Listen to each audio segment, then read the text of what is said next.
Well, New York City's new mayor, Democratic Socialist Zohran Mamdani, leaning into his far-left policies on day one. Cost of childcare will no longer discourage young adults from starting a family, because we will deliver universal childcare. Those in rent-stabilized homes will no longer dread the latest rent hike, because we will freeze the rent. We will make those buses fast and free. These policies are not simply about the costs we make free, but the lives we fill with freedom. Republican New York Congresswoman Nicole Malliotakis joins us now. And Congresswoman, thank you so much for coming on set today. I would say Happy New Year, but after the inauguration, I'm not sure if you're feeling the same way. Look, we're going to make the best of it, and we're going to push back to stop a radical, reckless agenda. His policies, and he mentioned some things that are probably pretty popular with New Yorkers, but at the end of the day, this is a guy who said he wants to seize the means of production, that he wants to take over our supermarkets and have them be government run. He wants to buy housing and turn them into communes. He supports defunding the police and says that he probably won't replace them if he drives them out. So I think we're going to have a real problem here in terms of public safety and quality of life, and he's going to make New York less affordable. Because when you talk about rent freezes, guess what? That means somebody's got to pay for that at the end of the day, and the property taxes will increase to pay for so many other parts of this agenda. That'll be passed on to renters in one form or another. And so I think we have our work cut out for us, and as the only Republican here in New York City, I'm going to be that line of defense and push back as much as possible, whether that means taking them to court or working with the federal agencies when it comes to certain things that they need permits for. And then federal funding. We're not going to fund a socialist agenda, but I also want to make sure that New Yorkers are not hurt or punished because half the city supported this guy, half the city didn't, and we need to make sure that we still get resources for our police, for our hospitals. So it's going to be a balancing act there, but we'll get the job done. Yeah. A lot of celebration on the other side of the aisle. Congresswoman Alexandria Ocasio-Cortez, of course, big smiles there, the front row, really enjoying that day for the Democratic Socialists. Here's what she had to say about the victory.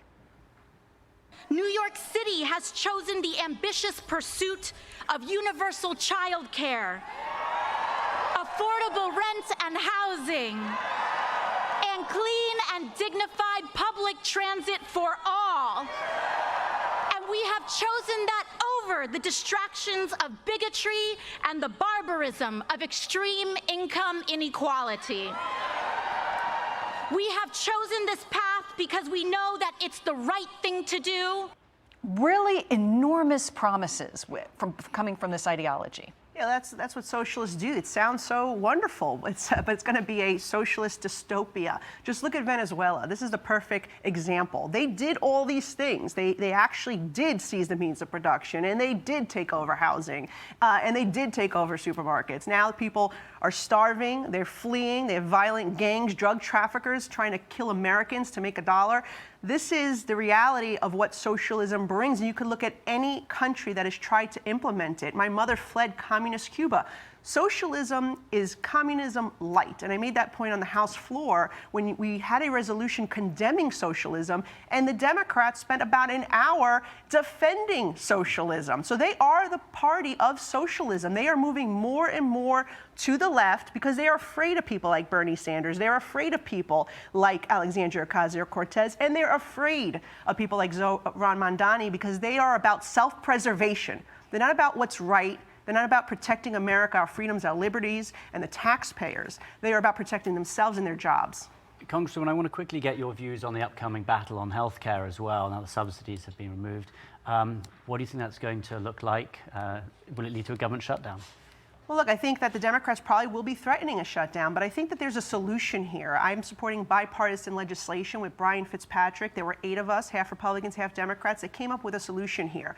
We're saying, let's not let it expire completely so premiums increase. Let's not extend it without any changes. Let's do something actually in the middle here, come up with a balanced approach. So we will extend these tax credits, but at the same time rein in and hold accountable the insurance companies and the brokers that have taken advantage of the taxpayers. They have fraudulently enrolled people into this program that don't even exist, or they've used the same social security number to sign up dozens of people, and they were getting tax credits for every single one of those individuals. So we hold some parameters, reforms accountable. I think that you'll see the system will work temporarily. We still need to work as a Congress to fix the Affordable Care Act, because at the end of the day, it's not affordable at all, which is why we're in this problem to begin with, where premiums are increasing. And Republicans just passed great legislation to lower those premiums by 12%. I think there's more we can do to lower prescription drugs, and I think we're going to see that come January. Yeah. Congresswoman, thanks so much for joining us today. Great We to be appreciate with it. you. Wonderful to have you, and Happy New Year.